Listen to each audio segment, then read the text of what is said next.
بسم اللہ الرحمن الرحیم۔ عزیز طلبہ اکرام، اصول فقہ سے آج ہم پڑھیں گے سوال نمبر 11، اور یہ سوال ہے حکم کی تعریف کریں اور اس کی اقسام بیان کریں۔ تو حکم کی تعریف ہے اللہ تعالیٰ کے حکم یا شرعی حکم سے مراد وہ حکم ہے جس کا تعلق بندوں کے افعال سے ہوتا ہے، بندوں کے افعال سے، بندوں کے کام کرنے کے ساتھ اس کا تعلق ہوتا ہے۔ اس کی دو اقسام ہیں، تکلیفی حکم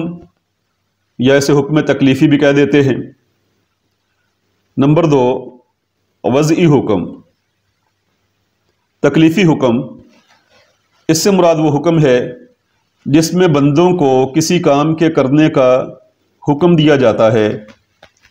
جیسے اللہ تعالیٰ کا فرمان ہے فَمَنْ شَهِدَ مِنْكُمُ الشَّهْرَ فَلْيَصُمْهُ، کہ تم میں سے جو بھی رمضان کے مہینہ میں موجود ہو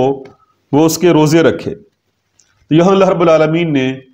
حکمیہ طور پر رمضان المبارک کے روزے رکھنے کا حکم دیا ہے، اور اسی طرح یا اس حکم میں کسی فعل سے رکنے کا کہا جاتا ہے، یعنی رکنے کا اگر کہا جائے کہ یہ کام نہیں کرنا تو یہ بھی در حقیقت حکم ہی ہوتا ہے۔ تو جیسا کہ اس کی مثال یہاں درج ہے، لا تقربوا الزنا، کہ تم زنا کے قریب مت جاؤ، حکمن کہا گیا ہے، یعنی روکنا بھی حکم ہے اور کسی کام کے کرنے کا کہنا بھی حکم ہے۔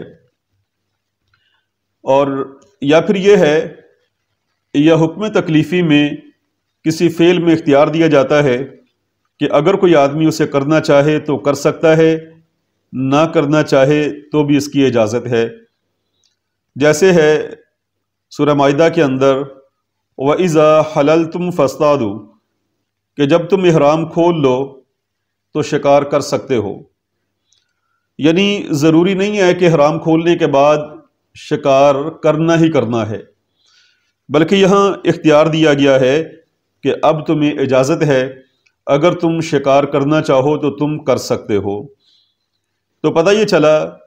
کہ حکم تکلیفی کے اندر 3 طرح کے حکم ہوتے ہیں، یا کسی کام کے کرنے کا حکم دیا جاتا ہے، یا کسی کام سے رکنے کا حکم دیا جاتا ہے، یا پھر کسی کام کے اندر اختیار دے دیا جاتا ہے کہ تمہاری مرضی پر موقوف ہے، اگر تم چاہو تو یہ کام کر سکتے ہو، چاہو تو تم یہ کام نہ کرو۔ اور حکم تکلیفی کی اقسام، تکلیفی حکم کی 5 اقسام ہیں: فرض یا واجب، مندوب، حرام، مکروہ، مباح جس کو جائز بھی کہتے ہیں۔ تو گزشتہ اسباق کے اندر ان کے بارے میں بڑی تفصیل سے ہم پڑھ چکے ہیں۔ آگے ہے وضعی حکم۔ اس کا تعلق کسی سبب کے ساتھ ہوتا ہے، یعنی وہ سبب پایا جائے تو یہ حکم ہوگا، سبب نہ ہو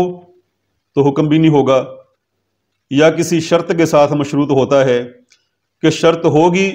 تو یہ کام ہوگا، شرط نہیں ہے تو یہ کام نہیں ہوگا۔ یا اس فعل سے روکنے کے لیے کسی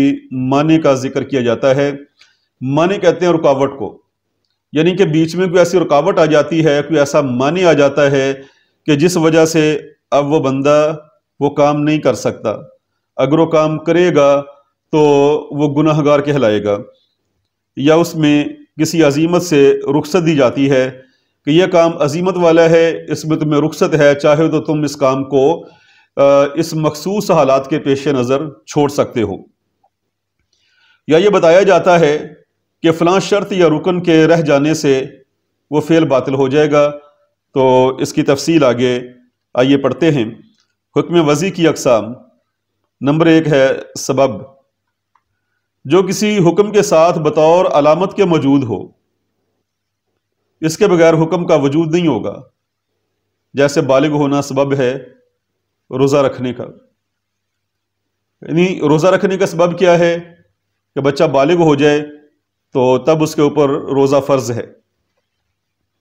یعنی بالغ ہونا سبب ہے۔ نمبر 2 شرط، جس کی موجودگی پر حکم کا انحصار ہو، یعنی اگر وہ ہے تو حکم پر عمل ہوگا، اور اگر وہ موجود نہیں تو حکم بھی نہیں۔ جیسے ظہر کی نماز کے لیے وقت ظہر شرط ہے اور نماز کے لیے وضو شرط ہے، یعنی اگر ایک آدمی ظہر کا وقت ہی نہیں ہوا تو پہلے ظہر پڑھنا چاہے وہ ظہر کی نماز نہیں پڑھ سکتا، اس لیے کہ شرط ہے کہ ظہر کا وقت ہو۔ اور اسی طرح ایک آدمی اگر نماز ادا کرنا چاہتا ہے تو اس کے لیے شرط ہے کہ پہلے اس کی طہارت ہو، اس کا وضو ہو۔ نمبر 3 مانع یعنی رکاوٹ، وہ چیز جس کی موجودگی میں عمل رک جائے، یعنی اب یہ رکاوٹ پائی جاتی ہے تو اس رکاوٹ کی وجہ سے یہ کام کرنا جائز نہ ہوگا۔ مثلا بیٹا باپ کا وارث ہے، جیسے کہ بیٹا ہونا سبب ہے وارث ہونے کا، لیکن اگر وہ اسے قتل کر دے تو وارث نہیں بن سکتا، یعنی قتل وارث بننے میں مانع ہوگا۔ اور اسی طرح نمبر 4 ہے رخصت، وہ احکام جنہیں اللہ رب العزت نے اپنے کچھ بندوں پر خاص حالات کے پیش نظر بطور تخفیف کے یعنی آسانی کے رکھا ہے، جیسے سفر کے دوران روزہ رکھنے کی رخصت ہے اور بیمار کے لیے بیٹھ کر نماز پڑھنے کی رخصت ہے، یعنی مخصوص حالات کے پیش نظر ایک کام کی رخصت دے دی جاتی ہے کہ روزہ رکھنا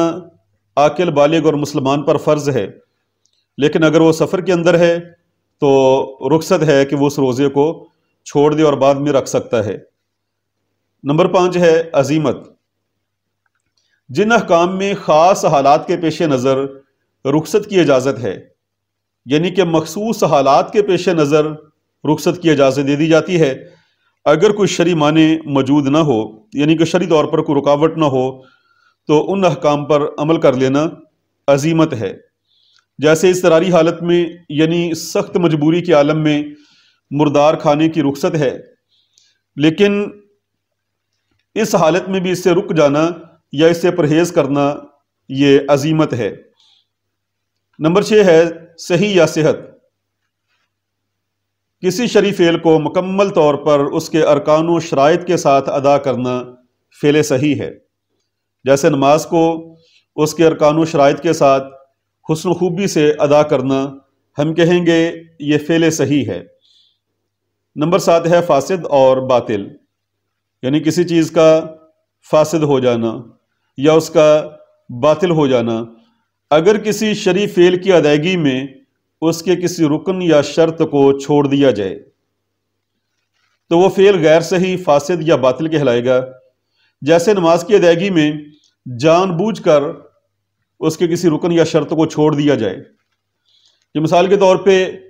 نماز مغرب اس کے فرض 3 ہیں، ایک آدمی جان بوجھ کے اس کی آخری رکعت کو چھوڑ دیتا ہے یا اس میں ایک ایک سجدہ کرتا ہے، ہر رکعت میں 2 سجدے ہیں وہ ایک ایک کرتا ہے، تو بغیر جو ہے جان بوجھ کر، تو ایسی صورت میں ہم یہ کہیں گے کہ اس نے نماز کے رکن کو چھوڑا ہے تو نماز یہ باطل کہلائے گی۔ تو فاسد اور باطل کی تعریف، اگر کسی شرعی فعل کی ادائیگی میں اس کے کسی رکن یا شرط کو چھوڑ دیا جائے تو وہ فعل غیر صحیح، فاسد یا باطل کہلاتا ہے۔ سبحان ربک رب العزت عما یصفون وسلام علی المرسلین والحمد للہ رب العالمین۔